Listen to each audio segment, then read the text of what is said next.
ومنهم من ينتظر وما بدلوا تبديلا.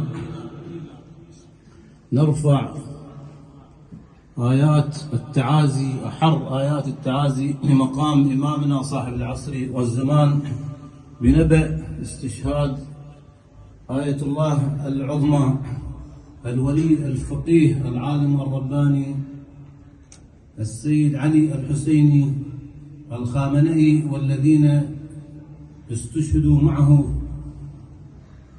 ولعنة الله على أمريكا وإسرائيل وأعداء الإسلام، لعنة الله عليهم. ونسأل من الله أن يتغمد فقيد الإسلام في فسيح جناته بواسع رحمته، ويلهم أهله وذويه الصبر والسلوان. ونهدي هذا المجلس من رخصة جناب الحجي حجي أحمد إلى روحه وأرواح الشهداء قربة إلى الله تعالى.